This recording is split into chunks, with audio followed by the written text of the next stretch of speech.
Welcome to the QFT Plus ELISA and Data Analysis Training. This is a brief overview of the procedure. Please consult the QFT Plus package insert for full instructions.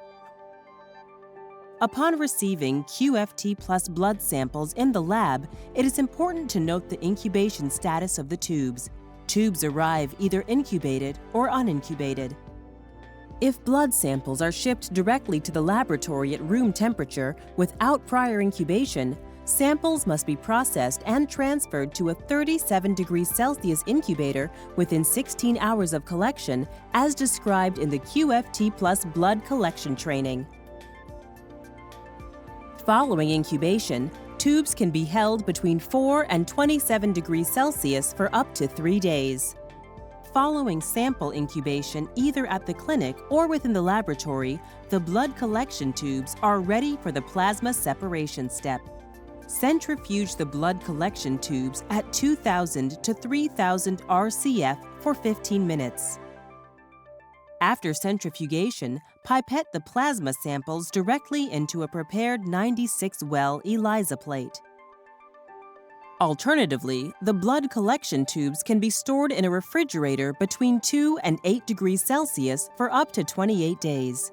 The QFT Plus ELISA is used to measure the amount of interferon gamma in each plasma sample. First, equilibrate the plasma samples and all reagents except the conjugate 100x concentrate to room temperature.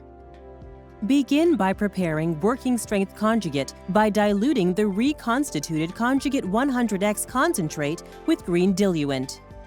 The appropriate dilution volumes are provided within the QFT Plus package insert based upon the number of ELISA plate strips required.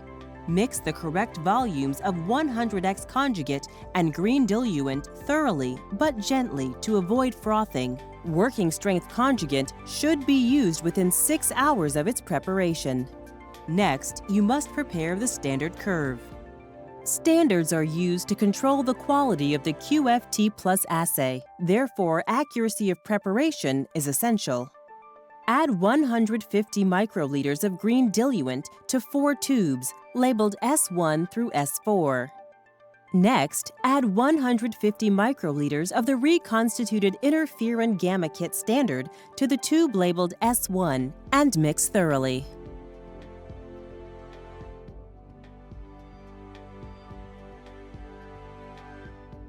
Perform serial dilutions by transferring 50 microliters of S1 to S2 and mix thoroughly.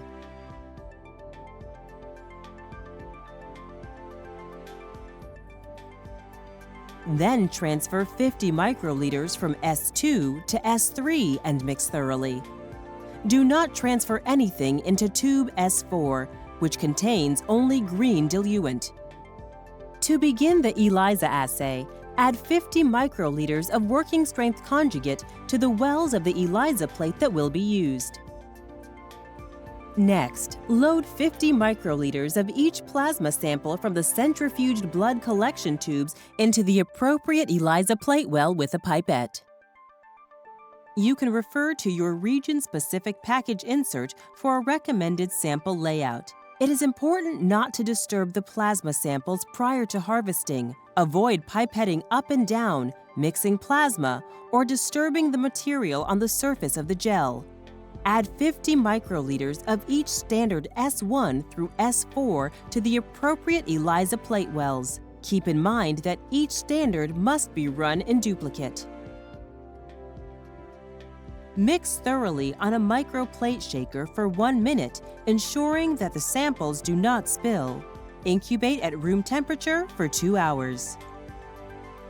Thorough washing is critical to proper ELISA performance. Washing can be performed manually or by using an automated washer. During the incubation, prepare working strength wash buffer as described in the package insert. After the incubation, wash the plate with 400 microliters working strength wash buffer for at least 6 cycles. During each wash cycle, every well should be completely filled with wash buffer to the top of the well. A soak period of 5 seconds between cycles is recommended. After washing, remove residual wash buffer by tapping the plate on a low-lint absorbent wipe. Add 100 microliters of enzyme substrate solution to each well. Mix the plate thoroughly on a microplate shaker for 1 minute. Incubate the plate at room temperature for 30 minutes. Following the 30-minute substrate solution incubation, add 50 microliters of enzyme stopping solution to each well. Using a microplate shaker, mix the plate before reading. Using a microplate reader, read the plate within 5 minutes after adding the enzyme stopping solution.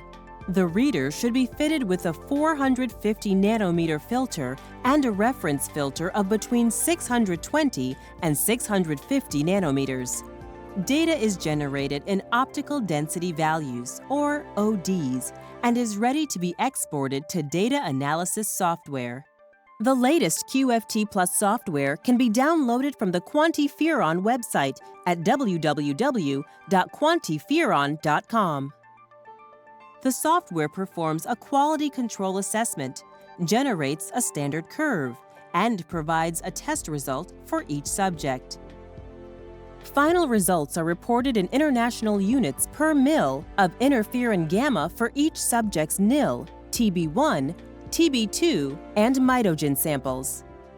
Based on these values, the results for each subject is then reported as positive, negative, or indeterminate.